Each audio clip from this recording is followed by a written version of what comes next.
Hey, what's going on, everybody? Welcome back to another episode of Beyond the Podcast. I'm DJ Darren. I'm 6-String-105. Today we are in Westfield, New Jersey. We are at the site of the most heinous murders that happened in this town in 1971. It was the List family murders. John List, the gentleman who ended up murdering his entire family over religious beliefs. That's crazy. That is crazy.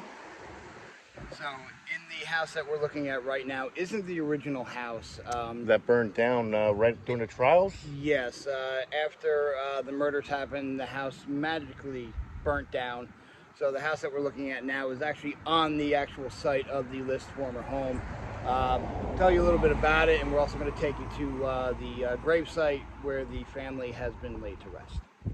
What's going on, everybody? We're back at our next location. We just came from the List house, and it's not a good sight there. Not a good sight at all.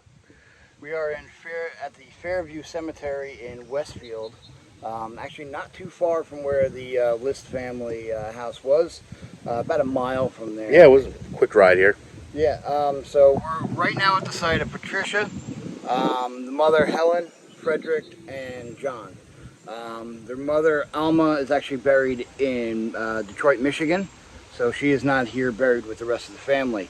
So as the story goes, John List didn't feel that his family was following their faith, and I guess they were having, the way he said, money issues. So it was in 1971. He ended up killing his mother in the upstairs apartment of their home, and shot her just above the left eye. He killed his wife, shot her in the back of the head. Then from there, waited for two of their children to get home. I'm guessing that was Patricia and Frederick, because he ended up going to get something to eat. After he had already murdered, half of his family, he ended up going back to Westfield High School to watch his son play in a soccer game. Ended up getting home, and from what they determined, that there was a struggle because there was multiple shots on, I think, John Jr. So they determined that there was a struggle, but ended up shooting him multiple times and taking out the rest of the family. They ended up going, he wrapped them all up in sleeping bags, put them downstairs in the basement. Yeah, that was, I can't imagine somebody's mind to do that. To take out your entire family. Put them in sleeping bags and then leave them. So basically what he did back in the day, you used to get milk delivered. You used to get a lot of different things delivered to home. I mean, you can now, but back in the day, it was more. Who really got milk delivered?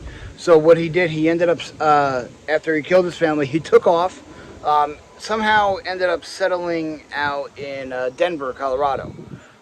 From there, he ended up making up his own new life. Robert, and new name, Robert. Yeah, he went by Bob Clark. Bob Clark. So with Bob Clark being his new name, he ended up living a brand new life. For 18 years? For 18 years, he went out and was free, living a totally different life. He ended up getting remarried, ended up working for another accountant firm out there. I just don't understand. How do you do that? Like, nowadays you got to go through court things just to change your name and everything. How do you change your entire lifestyle and who you are and live without your social security number and all that other stuff? That's one of the weird things of how that goes on. So throughout those 18 years, he ended up living out a normal life until America's Most Wanted came along. Was he one of the first?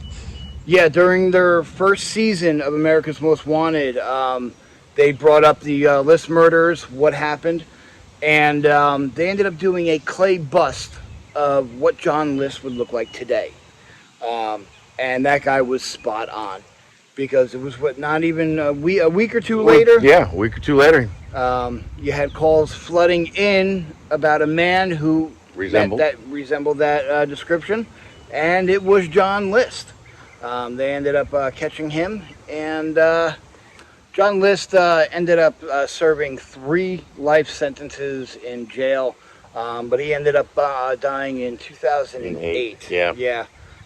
So yeah, that ended, the rest of the List family. But to go and, murder your family, just That's horrible. yeah. That's just horrible. A lot of a lot of stuff that came down too. The reason that they noticed that there was something wrong with the family, besides cutting the newspaper, besides cutting milk delivery and everything else, the neighbors had noticed that there was always lights on in the house. Mm-hmm. So with the lights on in the house, they think he thought that people were home. People would think that people were home, but when the cars weren't moving. And lights just started going. I think the light bulbs started burning out, and then light bulbs started burning out in the house. So the neighbor ended up calling the police and saying, "Hey, this isn't normal. We haven't seen the family in a month." So John List got a month head start after murdering his family. So he masterminded his plan, and he ended up doing what he was going to do, and he got away with it for 18 years. If it wasn't for America's the Most people Wanted. who watched America's Most Wanted. So, but we ended up here in Westfield, New Jersey, at the List family gravesite. It's a shame that an entire family was taken out at one time, and here they are. Yeah. All right. Well, thank you for watching. Hope you like, share, comment, subscribe, and we'll see you on the next one. See you in the clip.